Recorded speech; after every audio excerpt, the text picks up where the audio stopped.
Buonasera, benvenuti. Una serata direi particolare perché riunisce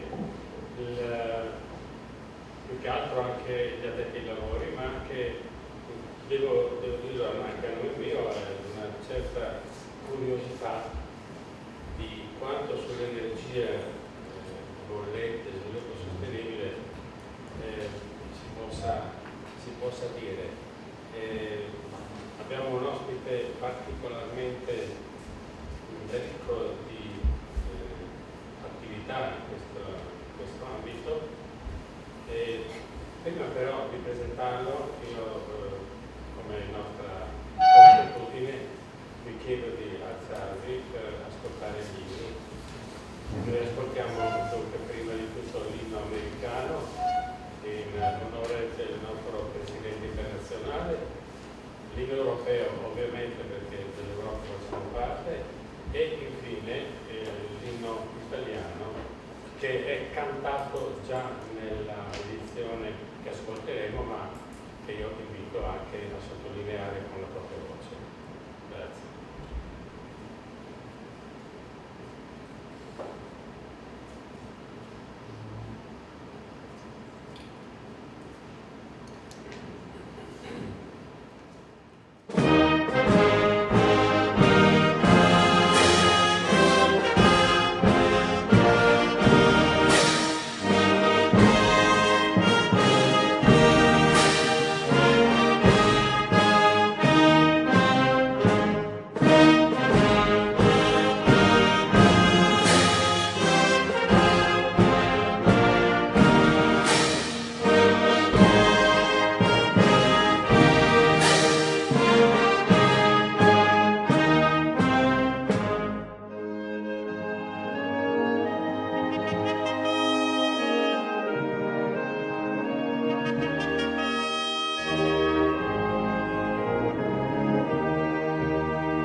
benvenuto ad Alessandro Orbis.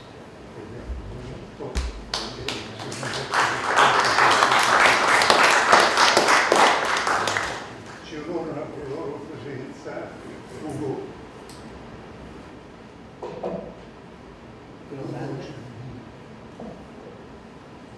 Ugo Cividino, presidente del club e coordinatore multidistrettuale Lions per il concorso musicale europeo.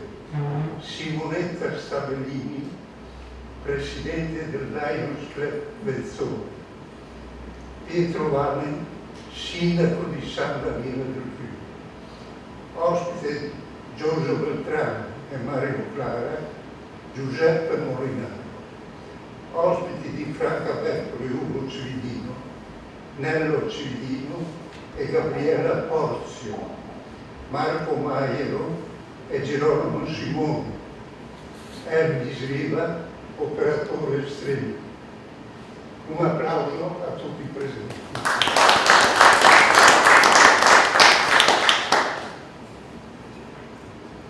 Leggiamo ora il codice dell'etica. Dimostrare con l'eccellenza delle opere, la solerzia del lavoro, la serietà della vocazione al servizio. Per eseguire il successo, domandare le giuste retribuzioni e conseguire i giusti profitti, ma senza pregiudicare la dignità e l'onore con atti sleali ed azioni meno che corrette. Ricordare che nello svolgere la propria attività non si deve danneggiare quella degli altri, essere leali con tutti, sinceri con se stessi. Ogni dubbio circa il proprio diritto a pretesa nei confronti degli altri deve essere affrontato e risolto anche contro il proprio interesse. Considerare l'amicizia come un fine e non come un mezzo, nella convinzione che la vera amicizia non esiste per i vantaggi che può offrire, che la vera amicizia non richiede nulla e che se ne devono accettare i benefici dello spirito che la anima. Sempre ricordare di adempiere ai miei obblighi di cittadino nei confronti del mio paese, del mio Stato e della mia comunità, ed agire con lealtà nelle parole, negli atti e nelle azioni. Donare loro spontaneamente lavoro, tempo e denaro. Essere solidali con il prossimo, offrendo compassione ai sofferenti, aiuto ai deboli e sostegno ai bisognosi.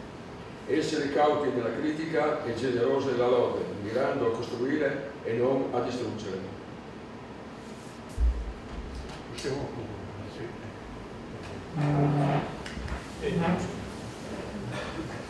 a questo punto io ho il piacere di presentare il nostro ospite e do con piacere lettura del curriculum, che è molto nutrito, molto interessante. Nato a Udine il 12 agosto 1943, dopo gli studi liceali alla Scuola Militare Annunziatella, si è laureato in ingegneria nucleare al Politecnico di Milano e diplomato alla Scuola di Direzione Aziendale dell'Università Bocconi. Ha sviluppato una carriera professionale con ruoli manageriali ed istituzionali a livello nazionale, europeo ed internazionale. Negli anni dal 1970 all'87, ruoli dirigenziali o di amministratore in aziende pubbliche e private, Gruppo Zanussi, Gruppo Pirelli, Gruppo Eni, Ispredi Lance, Gruppo Ares Serono, Confarma e Pharma Factory e Tecnofarma Citini. Poi, e fino al 2002, vicepresidente dell'Enel, presidente di Euroelectric, Associazione delle Aziende Elettriche Europee, docente di organizzazione e gestione aziendale, presidente del gruppo di esperti per il settore elettrico dell'Agenzia Internazionale dell'Energia, IEA, di Parigi, presidente di Energy Advisors. Nei periodi seguenti, presidente della Cassa Conguaglio per il settore elettrico, direttore generale per l'energia e le risorse minerarie al Ministero dello Sviluppo Economico, componente del Governing Board dell'Agenzia Internazionale dell'Energia, membro del Consiglio Superiore dei Lavori Pubblici e della Commissione teorico-scientifica del Dipartimento della Protezione Civile, Dal dicembre 2003 al febbraio 2011, Presidente dell'Autorità per l'Energia Elettrica e il Gas, Presidente di MEDREC, Associazione dei Regolatori per l'Energia del Mediterraneo, Vicepresidente del Consiglio Europeo dei Regolatori per l'Energia, Presidente di IERN, International Energy Regulations Network. Successivamente co-presidente della Commissione Economia e Sviluppo dell'Assemblea parlamentare del Mediterraneo, senior advisor della Banca Europea per la ricostruzione e lo sviluppo di Londra, presidente onorario di MEDREC, presidente del Comitato Tecnico Scientifico dell'ENEA, componente del Consiglio Direttivo della CIOI e dell'Advisory Board del Politecnico di Milano. È insignito delle onorificenze di Cavaliere di Can Croce dell'Ordine al Merito della Repubblica Italiana e di Cavaliere della Légion d'honneur francese.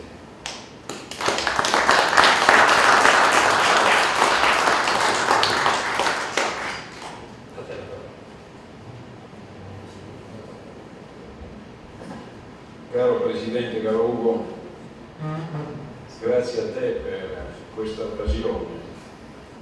Ad sempre bien tornare a casa e chiattare un sindaco come il sindaco Vale che ci ha accolto portandoci in quel spettacoloso scrigno di libri, di cultura in generale che qui è curato e ben costruito. Complimenti davvero, è stata una visita, grazie dell'invito perché meritava di altro questo incontro.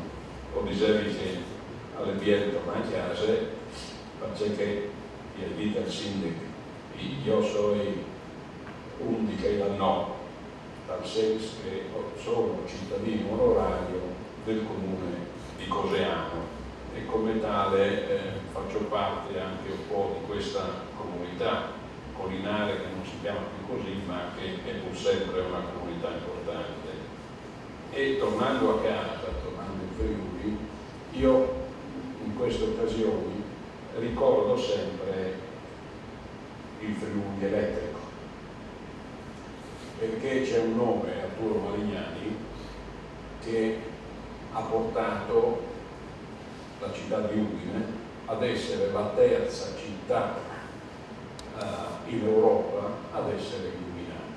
Parliamo del 1888 e questo signore, questo scienziato, questo imprenditore Marignani, che aveva messo a punto un processo produttivo per le lampadine particolare, con un sottovuoto particolare, che ha consentito a queste lampadine di funzionare, pensate all'epoca, 800 ore prima di fulminarsi, mentre le lampadine normali dell'epoca duravano un centinaio di ore giù di là, e forte di questa sua invenzione che poi ha venduto a Edison facendo anche un viaggio negli Stati Uniti, forte di questa capacità e resistenza delle sue lampadine, ha vinto questa gara, questo progetto per il comune di Udine appunto nel 1885, siamo a 135 anni fa.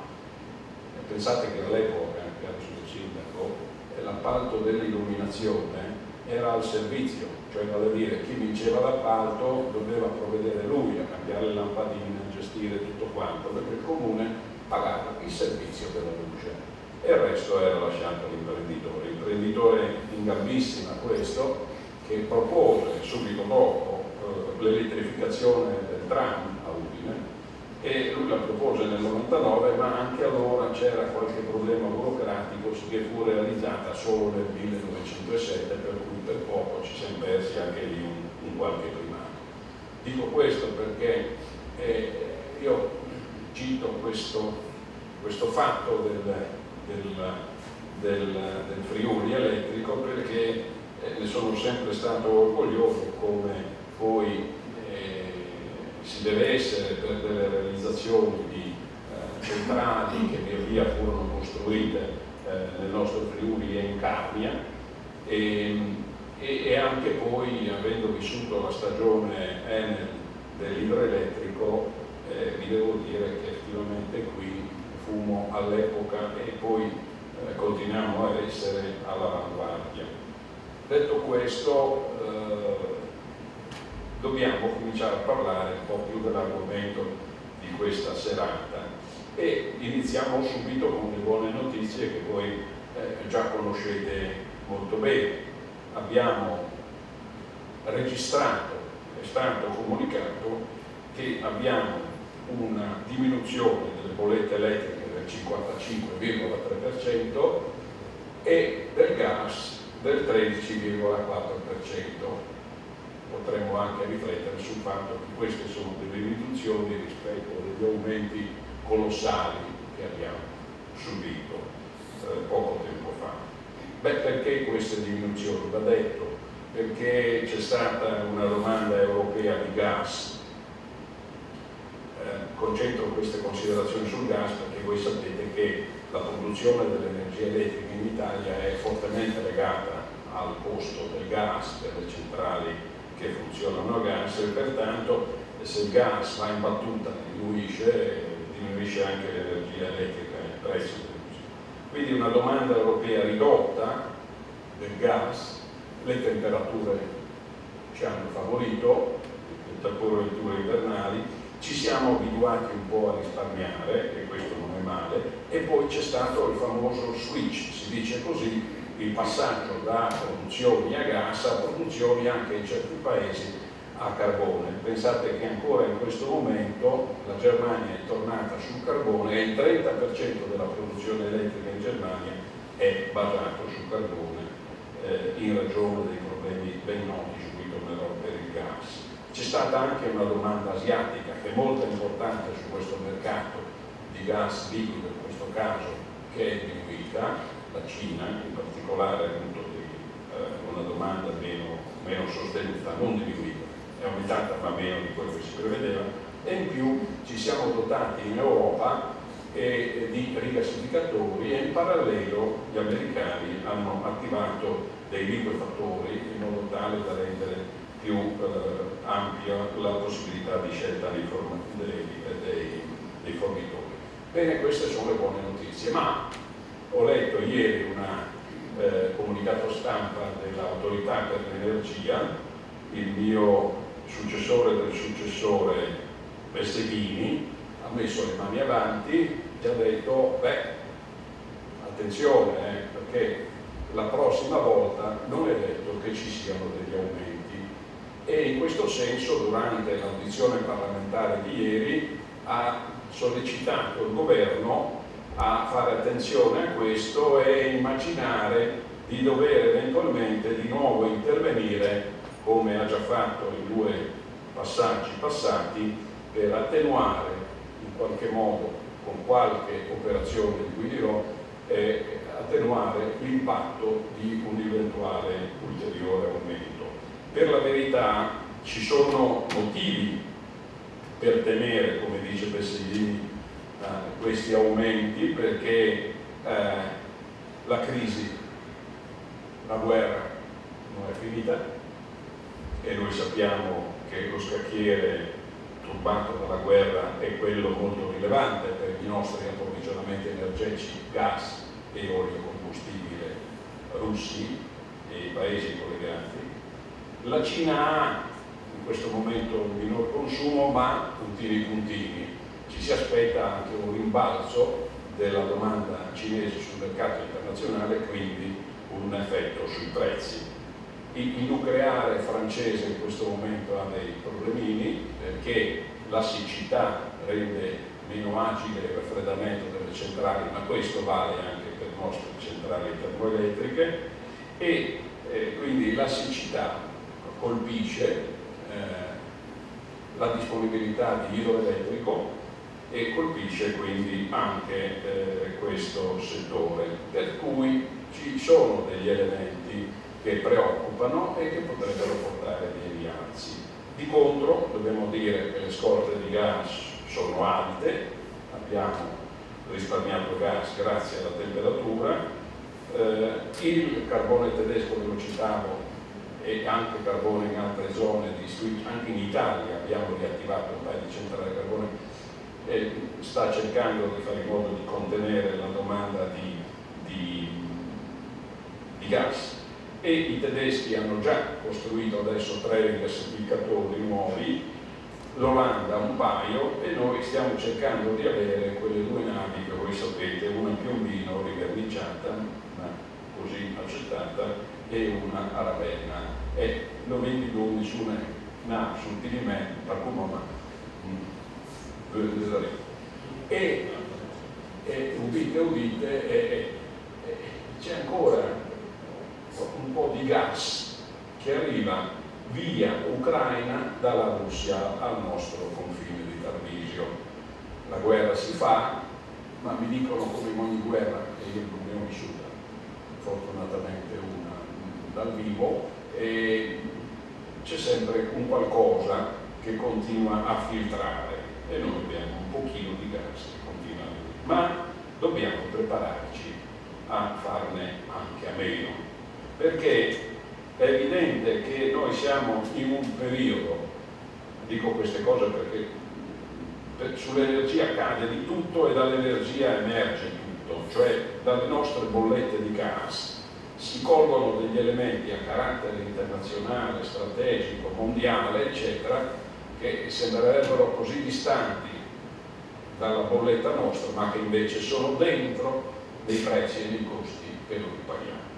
Siamo molto preoccupati, tutti, migrazioni, politiche energetiche ambientali, la siccità dell'energia, questo conta, abbiamo bombe d'acqua, turbamenti del clima, innalzamento della temperatura, inflazione, bollette impegnative, la guerra. Certo è che ci sono ancora incombenti delle serie preoccupazioni, e dobbiamo anche tener conto che ormai siamo in un contesto mondiale molto affollato.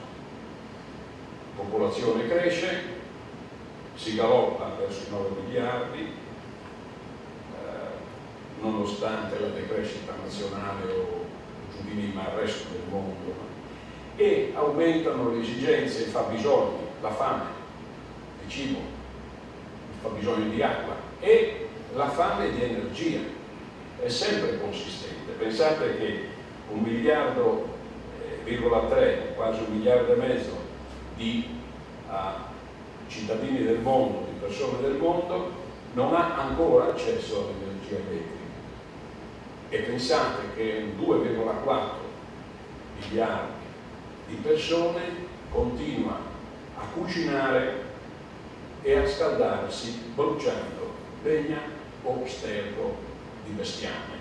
Quindi c'è uno spazio di crescita importante, perché c'è una fame importante di energia, e quando dico questo, anche in questo caso la fame importante di certe aree ha risvolti sulla domanda, la domanda agisce sui prezzi, ergo arriva fino per un spiffero, per cui anche infinitesimo, sulle nostre bollette. Perché siamo fortemente interdipendenti ed interconnessi va da sé, poi basta citare internet o giù di là, ma anche i guai di una banca negli Stati Uniti oppure altrove che si ripercuotono sul sistema bancario complessivo. Quindi ci sono fenomeni che viaggiano alla velocità della luce per coinvolgere da un posto tanti altri posti, e siamo interdipendenti.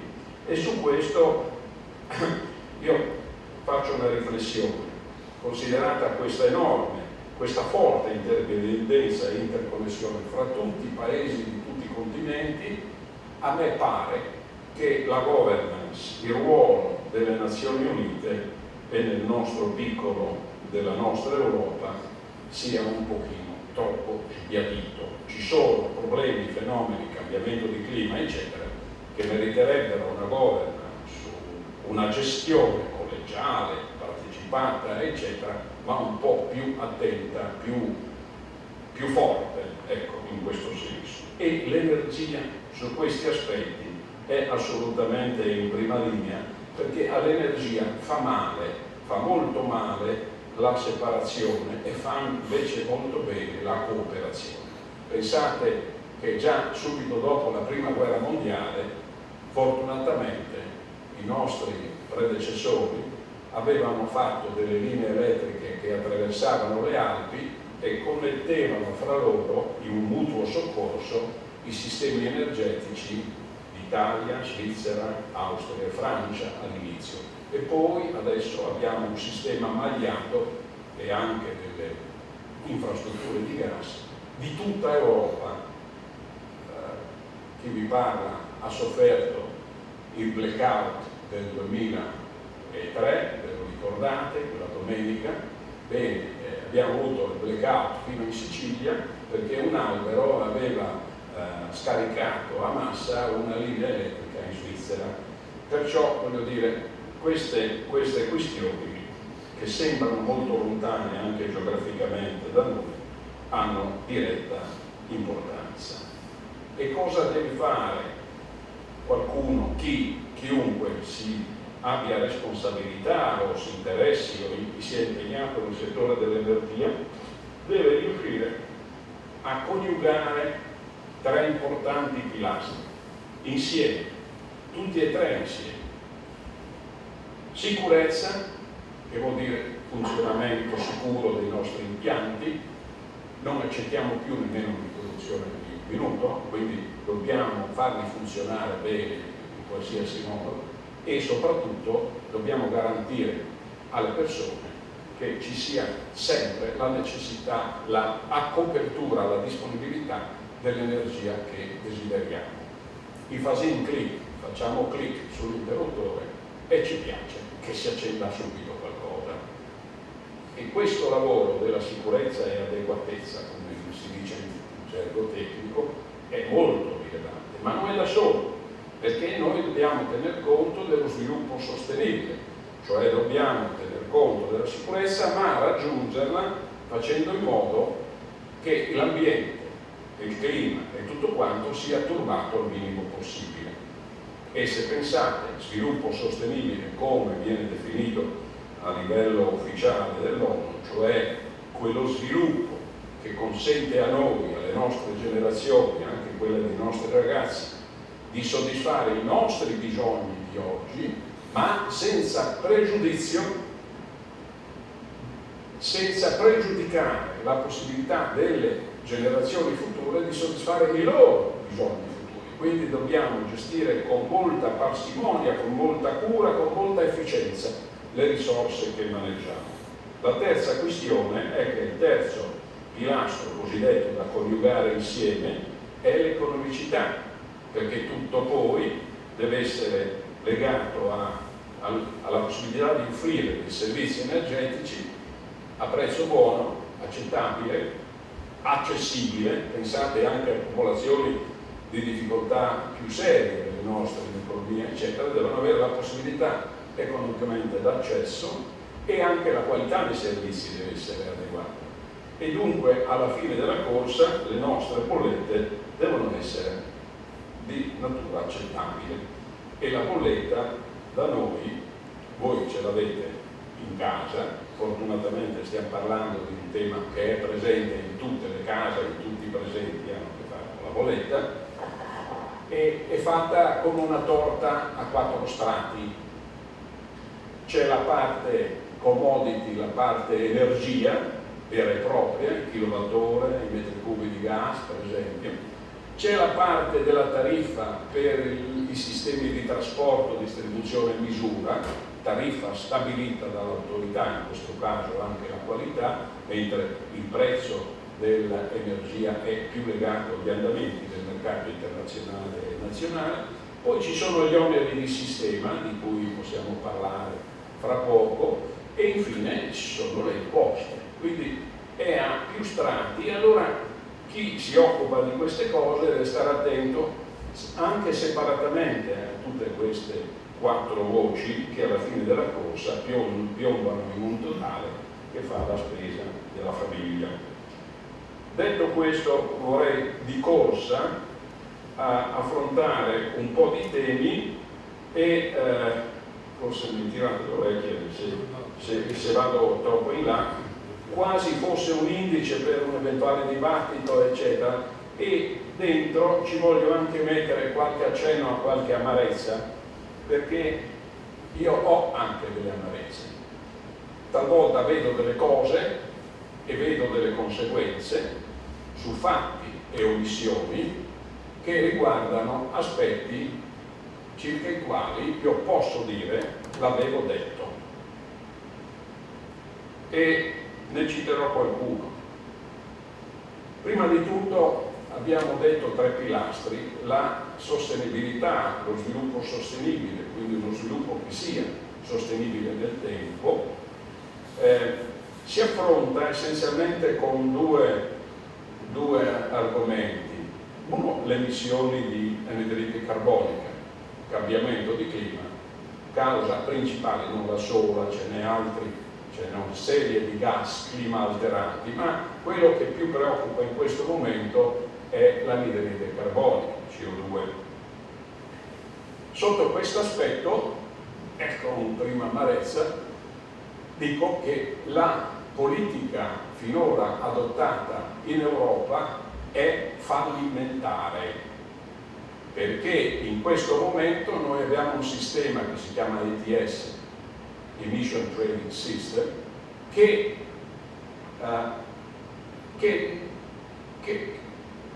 consente addirittura un dumping ambientale da parte di altri paesi come la Cina, l'India e compagnia cantante. Questo è un tema, se vi farà piacere approfondire, che volentieri approfondisco, ma se lo approfondisco adesso vi prendo mezz'ora. Detto questo, voglio solo citarvelo come fatto che ho già denunciato e che non è mai tardi correggere. Vedo che la Commissione in qualche modo sta cercando delle strade correttive per questo problema del contenimento delle emissioni di anidride carbonica. L'altro aspetto per la sostenibilità è qualcosa che riguarda tutti noi, a livello singolo, a livello famiglia, a livello amministrazioni pubbliche, eccetera, ed è l'efficienza, cioè impegnarci profondamente a ottenere gli stessi benefici energetici che ci servono ovunque, ma spendendo meno energia.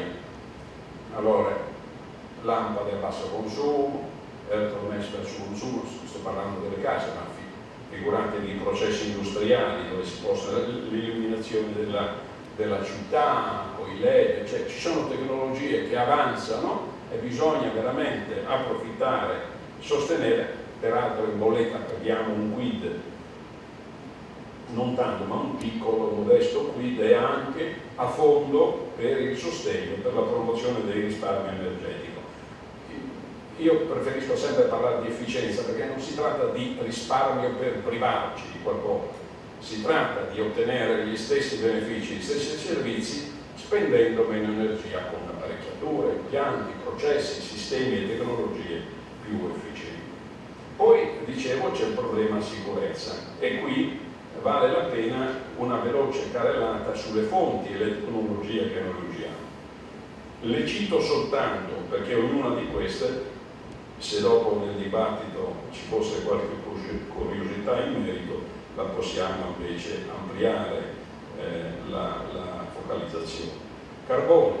Carbone è sporco, cattivo, sporca, ma il mercato lo offrirebbe al buon mercato ancora, ma giustamente bruciandolo emette CO2. Certo è, ci sono anche delle tecnologie fortunatamente che consentono di catturare e confinare l'anidride carbonica, ma credo non sia proprio la sorgente fossile, carbone, al centro dei nostri desideri, delle nostre attenzioni, specie in questo momento. Poi c'è l'olio combustibile.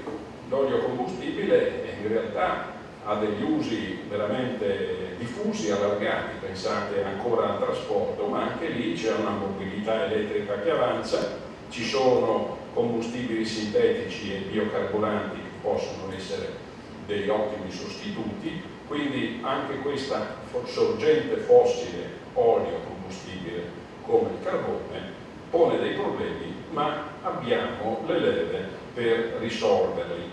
Ci sono le rinnovabili, eccellente leva sostanzialmente pulita, anche se anche lì bisogna andare a cercare la filiera reale delle rinnovabili. I pannelli solari nascono perché ci sono dei processi industriali che li devono produrre, ci sono parti metalliche e quant'altro, eccetera. C'è morale della favola, anche lì un po' di emissione di CO2 la si fa per costruire pezzi della catena, ma sono molto interessanti, molto importanti e secondo me nelle normative che sostengono e promuovono le singole sorgenti rinnovabili, eolico, diciamo, vento, sole, geotermia, idro e biocombustibili, noi dobbiamo fare attenzione alla specificità, quindi norme che debbano essere studiate e mirate per ognuna singolarmente, queste, non generalizzare troppo, altrimenti facciamo pasticci. Ma le rinnovabili, il sole viene tradotto attraverso le celle in elettricità quando c'è il sole, il vento quando c'è il vento, eccetera. Allora il problema delle rinnovabili è l'accumulo. Noi dobbiamo essere in grado di avere delle attrezzature, batterie per esempio, che consentano di accumulare questa energia nel momento in cui producono, ma poi tenerle accumulate e servire e ridistribuirle, ridarle, rierogarle nel momento in cui la produzione non c'è, ma l'accumulo fortunatamente l'abbiamo fatto. Ecco, qui francamente devo dirvi che quando ero l'autorità e dopo ho battuto continuamente sul chiodo di sviluppare l'accumulo a pompaggi, questo paese ha un sacco di bacini, soprattutto nel meridione, abbandonati. E sono bacini importanti perché abbandonati possono costituire, caro sindaco, penso ai suoi colleghi di certe aree, anche dei pericoli. Una diga che si sbriciola, eccetera, senza manutenzioni, eccetera. Invece sarebbero preziosissimi.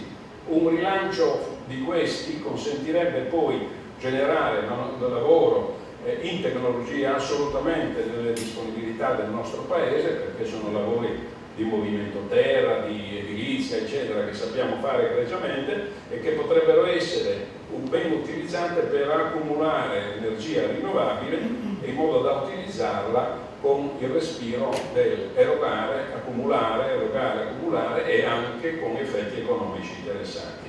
Non si fa. Io questa domanda la faccio non perché è adesso, perché è agli atti.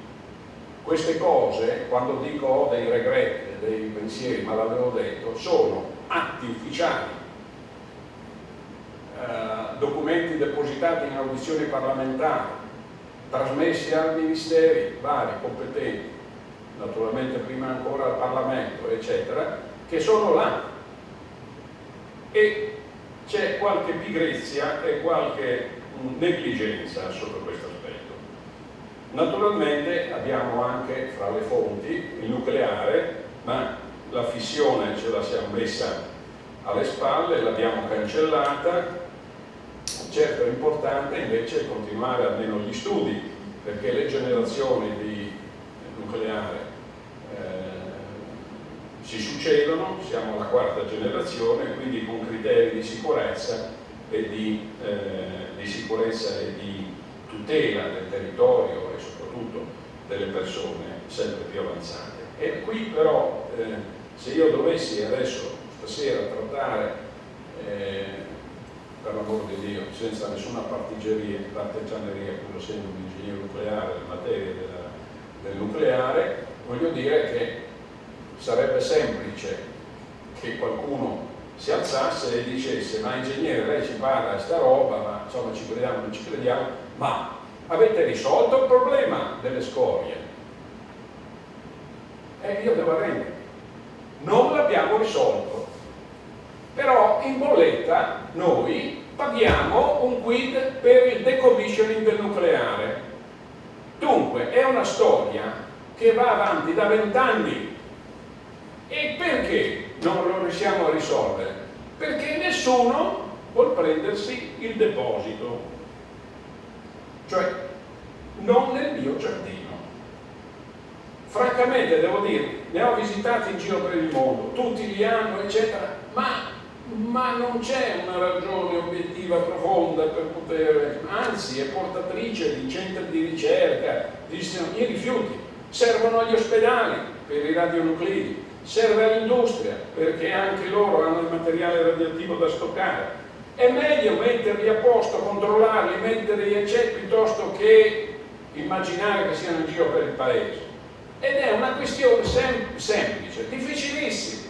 E allora affrontiamo questo argomento in un dibattito approfondito con le autorità locali che avessero le aree giudicate eccellenti per indagini geologiche e quant'altro, eccetera, perché ci devono essere dei criteri, ma se non risolviamo il problema dei rifiuti, di dove mettere i rifiuti, come possiamo affrontare l'idea di un rilancio?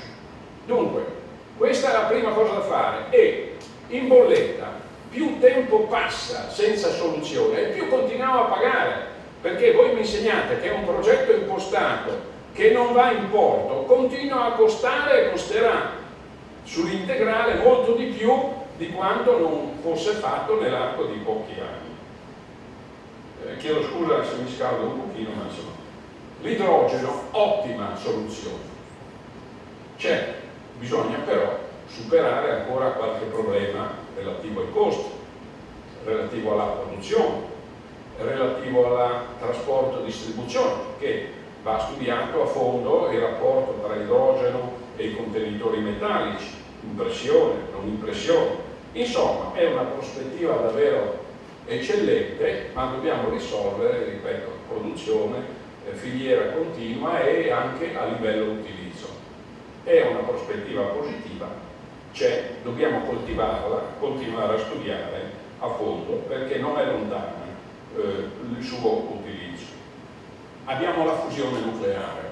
Sulla fusione nucleare, caro Sindaco, devo dirvi di una grande soddisfazione avuta, nel senso che essendo stato presidente di una commissione che doveva indicare la localizzazione di un primo impianto sperimentale, prototipo per una parte di una centrale nucleare a fusione, ho avuto in vita mia la prima e unica, credo, sentenza al TAR favorevole per un ricorso fatto dalla Regione Abruzzo contro la mia commissione, non perché avevo scelto l'Abruzzo come posto, perché poi abbiamo scelto un posto già dotato che era nel Lazio, ma un ricorso al TAR perché non avevamo scelto. Io ero abituato solo a avere ricorsi al TAR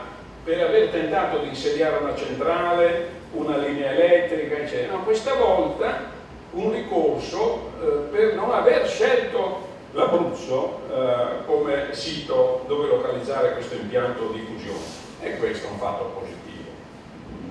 Forse il cammino della fusione avrà problemi sulla strada, ma questo della localizzazione sembra proprio di no.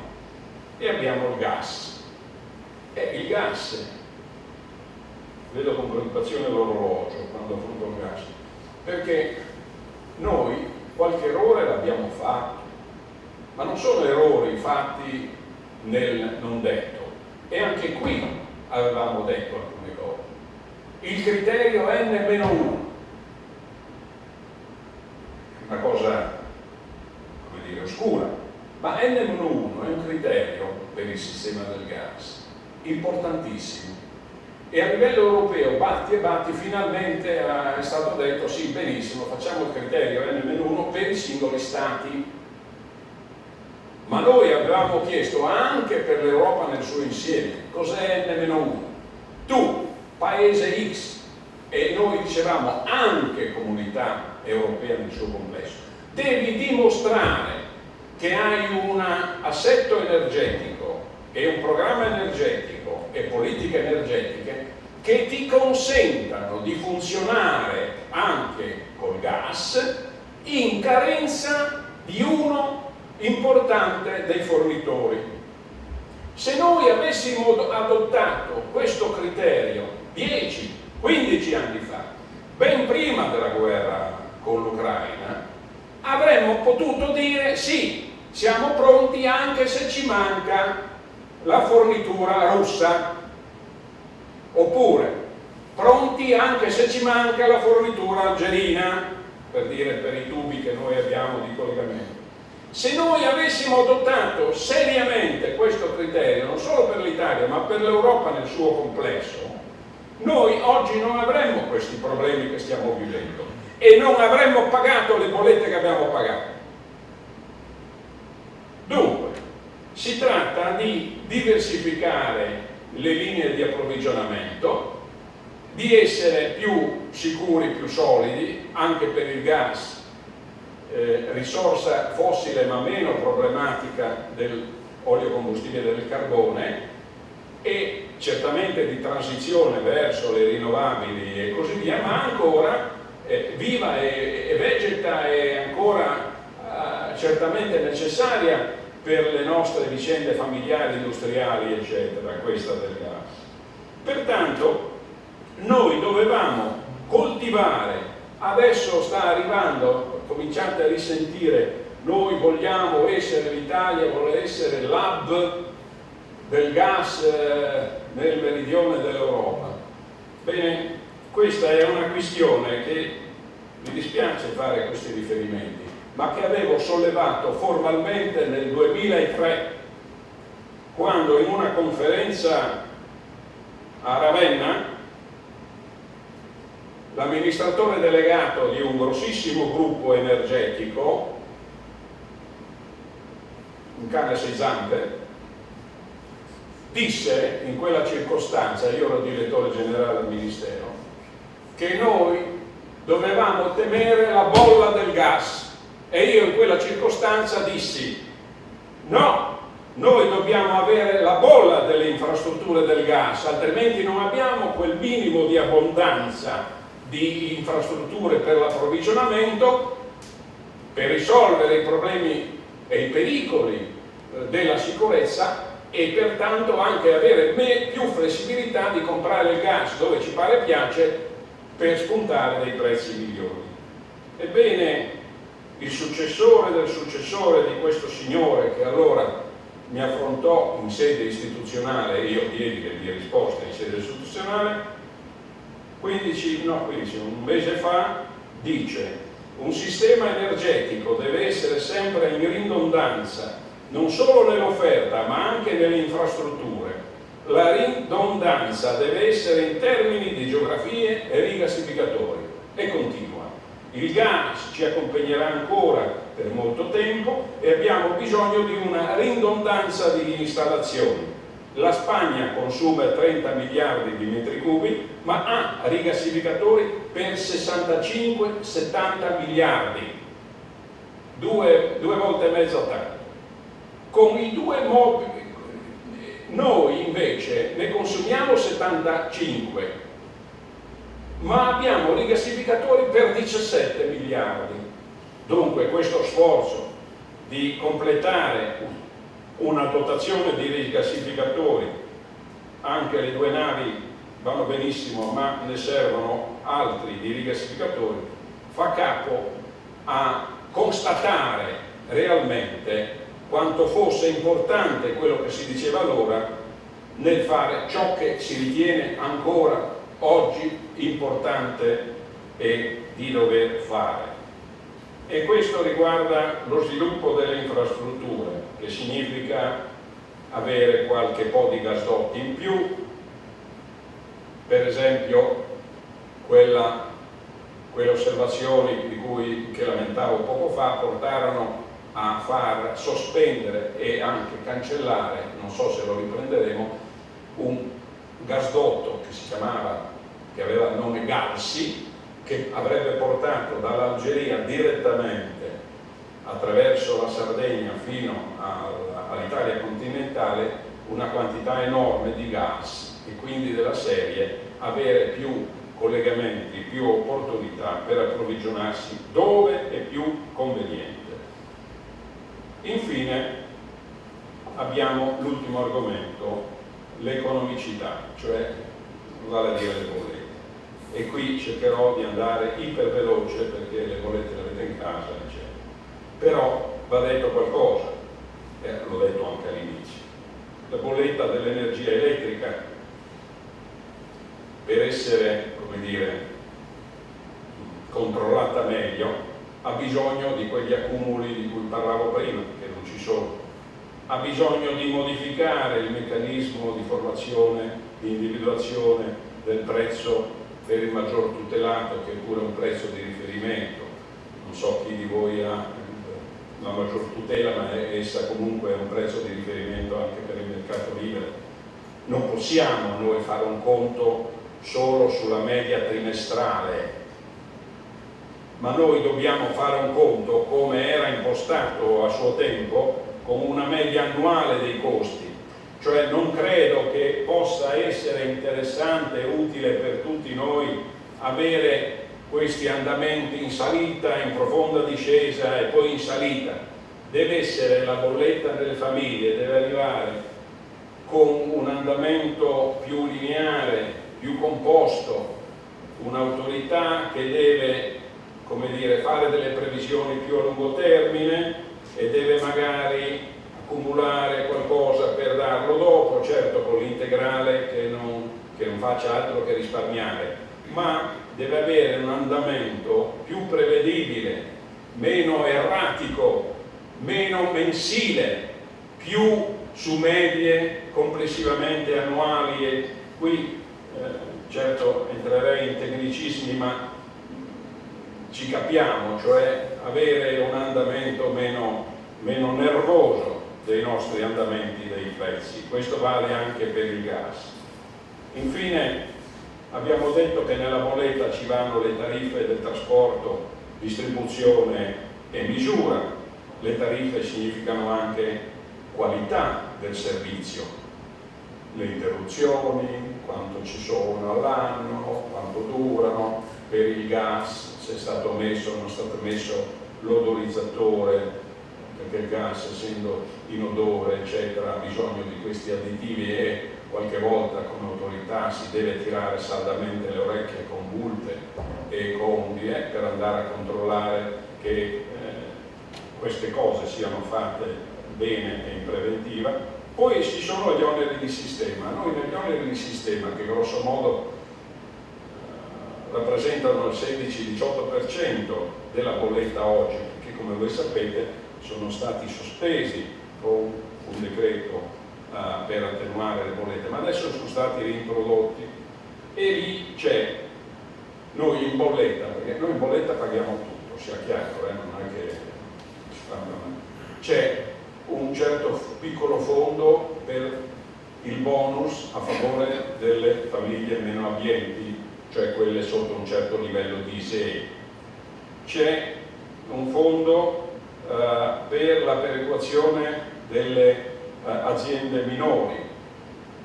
L'azienda minore di Capri oppure Giglio, di Isole e qualche altra, pagano molto di più, hanno dei costi maggiori dell'energia, ma devono offrire ai cittadini le stesse bollette che abbiamo sul continente. Questo mi pare giusto, quindi c'è una compensazione da fare. C'è tutto il sostegno che noi diamo alle sorgenti rinnovabili, perché noi sulle rinnovabili attraverso le nostre bollette investiamo parecchio, anzi è la voce degli oneri di sistema più significativa che esista in bolletta. Poi ho detto il decommissioning del nucleare, poi sosteniamo un pizzico la riserva, poi sosteniamo un pizzico per l'efficienza, per promuovere l'efficienza, poi sosteniamo le aziende energivore, gli acciaieri eccetera, che se no sul piano internazionale non vincono le competizioni. Allora, queste cose, 16-20% della bolletta, possibile mai che debbano essere pagate in bolletta? ho visto che finalmente l'autorità, pigolando, dice ma è venuta l'ora di inserirle nella fiscalità generale, e da quel lì che nelle relazioni annuali che facevo ogni volta mettevo questo problema in evidenza per il governo e per il Parlamento.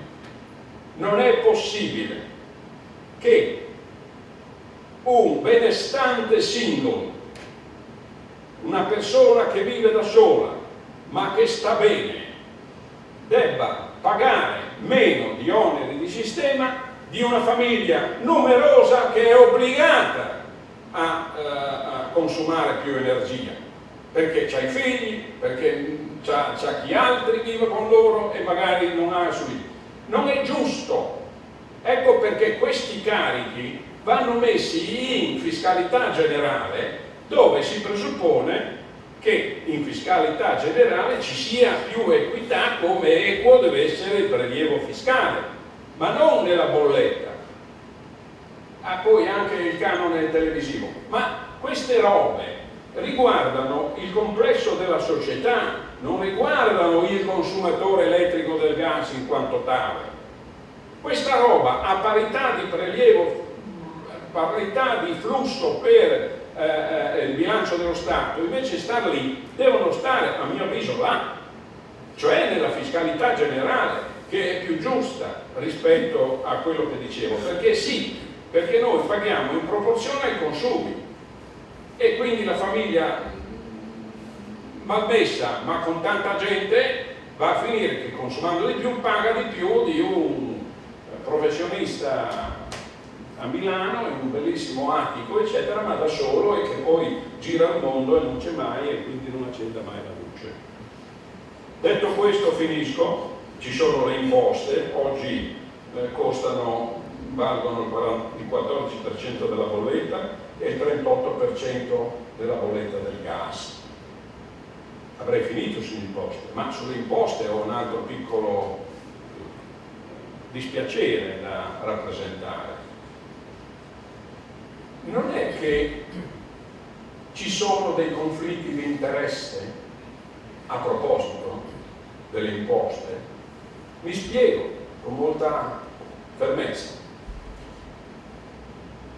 Il governo, nel senso del prelievo fiscale, premetto che se io fossi ministro avrei gli stessi pensieri, però certamente la mattina facendomi la barba prima di andare a lavorare non mi porrei il serio problema delle bollette e dei prelievi fiscali sulle bollette, perché in fondo qualche conflitto di interesse ce l'ho, cioè se le bollette aumentano, proporzionalmente aumenta il prelievo fiscale con beneficio del bilancio dello Stato. Quindi sono masochista ma di più, siccome sono proprietario, coproprietario di aziende dell'energia significative, Enel e poi giù le municipalizzate, mi dite voi che interesse io ho ad abbattere i ricavi delle aziende che sono mie e da cui ricevo gli utili? Cioè c'è un obiettivo conflitto di interesse. Quindi questo secondo me merita un'attenzione politica per risolvere questo conflitto di interessi.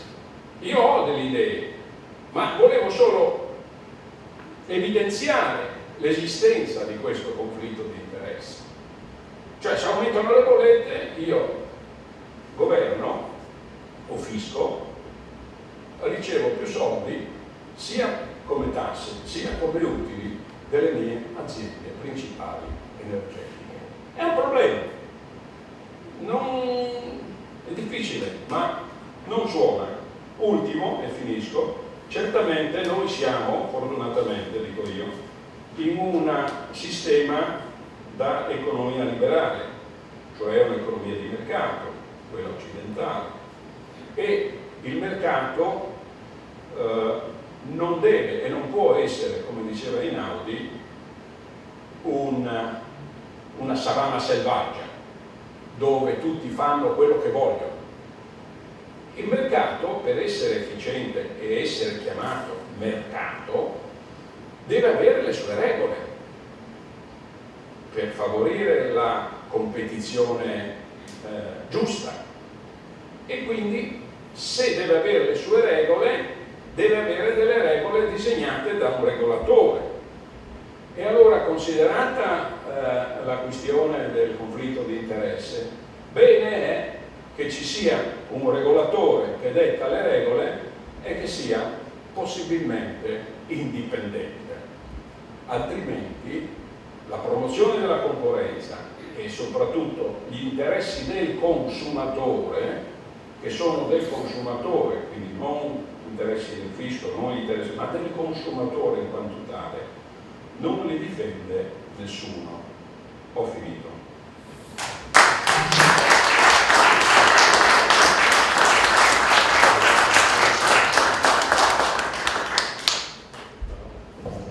Bene, intanto vi ringrazio l'ingegnere Ortis di averci deliziato con una lezione alla fine sull'energia.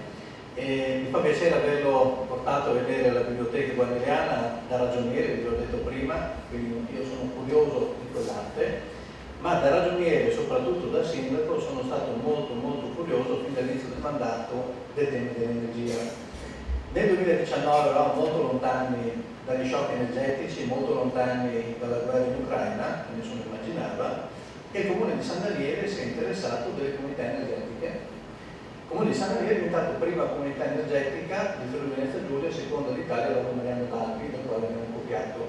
Questo per dire che anche fuori da un'emergenza del momento, quella dello shock energetico, della crisi ucraina, chi amministra il pubblico deve avere, e lo ha soprattutto ascoltando persone come lei che ci raccontano quello che ci ha raccontato stasera, una visione di medio-lungo termine che va anche al di là di quello che è meramente l'amministrare il proprio territorio.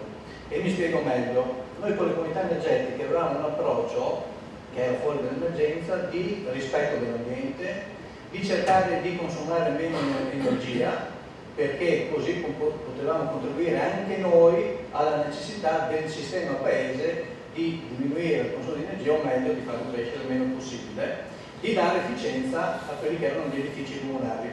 Quindi abbiamo efficientato gli edifici comunali, abbiamo sugli edifici comunali messo delle rinnovabili, nel nostro caso il fotovoltaico. Per l'idroelettrico abbiamo solo un salto al Ponte Piedi qui vicino, ma non è granché redditizio, ma anche lì interverremo perché comunque è una risorsa che si può sfruttare. E poi c'è stato il pensiero che quando noi abbiamo tutte queste scuole, abbiamo speso e stiamo spendendo circa 12 milioni di euro dall'inizio del mio mandato fino ai prossimi 2 anni, per mettere a posto i 3 plessi scolastici di San Daniele, su queste scuole, mettendo dei pannelli fotovoltaici, proprio nel momento di maggior produzione, sono gli edifici che consumano di meno perché i bambini non sono a scuola. E quindi con le comunità energetiche abbiamo pensato che produrre energia localmente e farla consumare localmente fosse una sfida intelligente. E mi allaccio alla questione della Collinare, no? Della quale San Daniele è un portabandiera, il comune più importante, quello diciamo anche che detta un po' la linea, dà un po' l'esempio. Ecco, noi con questo nostro approccio, diciamo, precoce alle comunità energetiche siamo riusciti a portarle all'interno della Collinare, a convincere i 14 comuni che stanno attorno a noi a condividere questo tipo di progettualità, e insieme abbiamo convinto la Regione Friuli Venezia Giulia a puntare sulla Collinare 5,4 milioni di euro per finanziare 15 comuni a realizzare impianti rinnovabili, torno a dire nel nostro caso in particolar modo fonti da solare. Questi investimenti vanno nella direzione della quale ci parlava l'ingegnere Ortis. Cosa ha fatto anche San Daniele? Nel momento dell'emergenza abbiamo spento, prima di tanti altri comuni, diminuito l'accensione dell'illuminazione pubblica, e magari l'abbiamo riaccesa quando i miei colleghi iniziarono a spegnerla perché è arrivata la bolletta di agosto, ormai i buoi erano scappati. E questo perché? Perché alla fine per un comune di media dimensione come il nostro l'impatto della bolletta energetica è pesante e va a consumare spesa corrente, che è quella spesa che non è incomprimibile nel caso di una bolletta energetica, perché devi pagare, diciamo, a consumo e non puoi tenerlo al minusello, ma che ti costringe a tagliare altri servizi, finanziamenti o sostegno alle associazioni, servizi di altra natura, scelte di investimento, diciamo, ordinario, tipo manutenzione stradale. Quindi anche qui stare attenti al tema dell'energia, che può sembrare, per come ce l'ha illustrato l'ingegner Ortis, anche un tema da piani alti, ma si può fare molto anche ai piani bassi, perché il comune, ancora un po' più bassi, che sono quelli della singola famiglia o del singolo consumatore, con un approccio che deve essere di attenzione e non può essere di attenzione se non è un approccio da persona o da ente informato. Ecco, per cui io di questo ringrazio il Lions Club di San Daniele di avermi dato la possibilità di ascoltare l'ingegner Ortis. Scambierò il mio contatto con lui, perché è una materia che da curioso ma da uomo impegnato nell'amministrare il mio territorio mi interessa molto, e stiamo cercando di portare avanti anche un po' da pionieri nel campo delle comunità energetiche la tematica. Quindi grazie, mi complimento con il Lions Club e ringrazio l'ingegner Ortis per averci deliziato con la sua presenza e la sua lezione, che veramente è stata molto apprezzata. Grazie. Complimenti per le vostre iniziative in energia.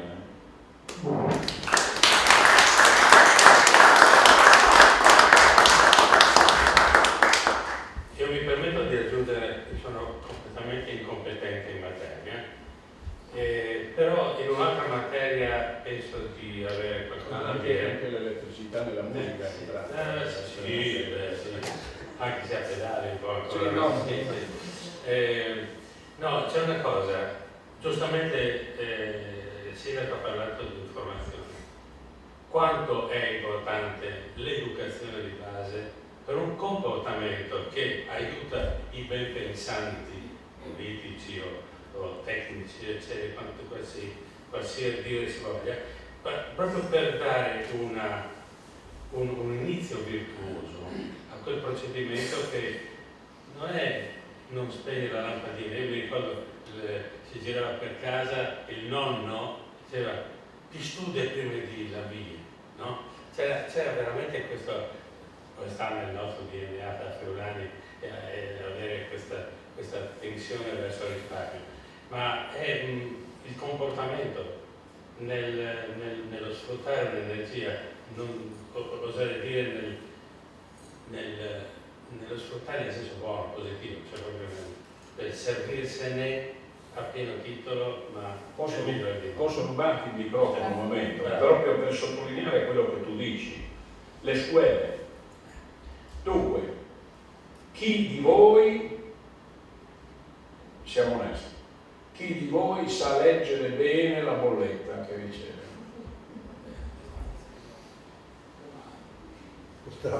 Bravo. Volevo contestare un momentino, perché siamo arrivati quasi a €1 al chilo. Ecco, allora, uno su quanti siamo? Mi ci metto un chilo. No, perché io controllo quanto è l'energia, che per me è la materia prima, e invece quanto sono gli oneri del sistema, benissimo. e tutto il resto. Ecco. L'energia costa niente. Volevo arrivare al dunque che questa questione della bolletta, dell'efficienza, risparmio energetico, eccetera, riguarda tutti i presenti, tutti, perché tutti riceviamo delle bollette. Ora, chiedete ai vostri nipoti, ai vostri figli, ma anche a voi stessi, a scuola vi hanno mai insegnato a capire una bolletta e il significato delle voci che ci sono dentro? Non solo saperle leggere, ma capire da dove viene quel quanto che ogni trimestre, ogni mese si paga, se è lì, eccetera, eccetera. Un po' di scuole, io adesso che sarò bisogno, ma no, niente di niente, e non è possibile, perché è un argomento che viva Dio nelle famiglie, pioggia, fa vento, arriva secco non secco, come arriva nell'amministrazione comunale, e il sindaco ci ha chiarito come loro trattano questa analisi dei costi, eccetera, per pararle, schivarle, migliorare le difese, attenuare gli oneri sopra. Va fatto così, Cirindi Sabè c'è Gabaini. Traduco facilmente in anche quella portare- visione che avevamo fatto un incontro sull'educazione civica. Questo fa parte di quei percorsi che convergono in queste due parole, educazione civica, niente di più. Se non ci sono per il momento altre domande, magari ci riserviamo in un'altra sede di continuare gradevolmente a insieme. Ringrazio veramente il sindaco per la presenza, è sempre un grande piacere, e l'ingegnere Ortis per la visione molto ampia, direi universale un po', no? Chiamerei super parte. Non di cose hanno. No, di questo. E quindi nel ringraziarlo io desidero lasciargli anche qualche nostro omaggio. Grazie. Uno è quello che l'ha detto. Sì, Grazie molto. Poi qui c'è un libretto molto particolare che io lascio sfogliare con calma a casa. Noi avevamo tra i nostri soci un socio molto particolare, si chiamava Caneva, ed era particolarmente versato non dico la stanza, proprio al disegno. E ogni volta che noi avevamo una serata, lui faceva un disegno particolare di chiesette che commentavano la serata, e quindi c'era il menù della serata arricchito da questi disegni. Ecco, Grazie molto. Ultima cosa. cosa. Sì. Questo è invece più personale, è un long play che non andavano più di moda, sono tornati di moda. Complimenti anche a Franca.